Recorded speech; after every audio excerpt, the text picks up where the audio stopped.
Well, the final volume of the State Capture Inquiry report is in, finally. It was handed over to President Ramaphosa yesterday after a week's delay for analysis of the legal action we can expect now, and I'm sure there might be plenty. Professor Omphemetse Sibanda, Dean of the Law Faculty at the University of Limpopo, joining us.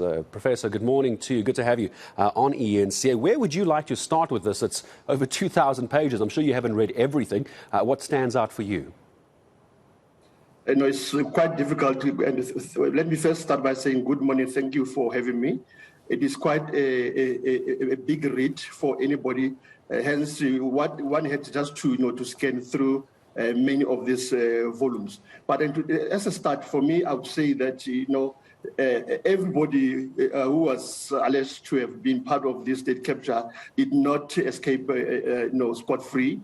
You have, for instance, even the current president being doubted as not convincing with regard to the Bosasa donation. You have the former president also been told or been said to have abused his office.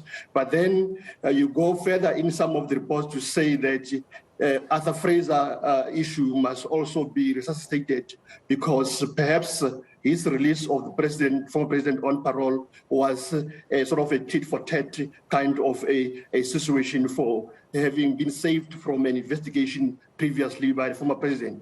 But then also that there are individuals that are in the know or were in the know of the state capture, but they failed to act. But as far as the other issues are concerned, it's quite interesting.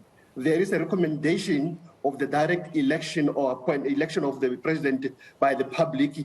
There is an issue, or there is another recommendation on, going further with the PRASA investigation. But then, surprisingly so, and which something that I really don't think it should have been done or been left out, is investigating the capture of our law enforcement agencies or the judiciary. Let's talk about the law for a moment. What are the next steps here? A very lengthy series of reports. There's a lot to go through. What, from a legal aspect, Professor, can now be done as far as anything that's actionable? Does this provide enough evidence for a prosecutor or an organization to want to take somebody implicated to court? Is there enough in here to hold up in a courtroom, or will there need to be more work done? Is this a good starting point for actionable legal work?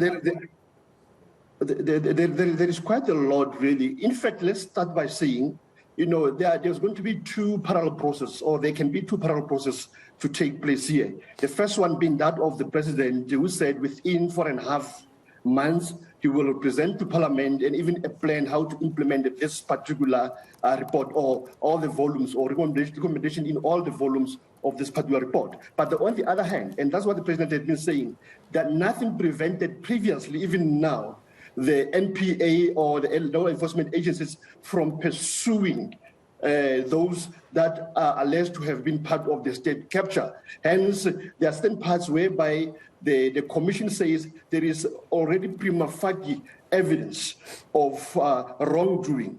Let's not forget that the current law on corruption, the Prevention of Corruption Corrupt Act, and also the law on illegal proceeds of crime, does indicate or state that if you are in the know of wrongdoing, you've got an obligation to report it. If not, you are committing a crime. So when we start seeing as to who might be taking up action like this, would the NPA, for example, be obligated to follow up on some of the findings of the report, or would this be left to private prosecution, do you think? There is a soft obligation on the NPA, and I'm saying soft obligation on the NPA to follow up on this process, because some of the recommendation does not give a mandatory instruction for the NPA to do this and do that. But let's also remember, the NPA has got a discretion to decide whether to prosecute or not to prosecute, your so-called no prosecute decision. And that's only at that point that private prosecution can come into play. You cannot directly move for private prosecution until that point that NPA is saying, we don't think there is a case here, or we are not going to proceed or to pursue this matter further. Professor, I'm going to say thank you very much then indeed for your time in joining us this morning. Professor Omphemetse Sibanda from the University of Limpopo joining us to unpack what's a very lengthy state capture, the final edition of that report coming out. We'll have plenty more on that for you as we get through more and more pages. 25 after 6.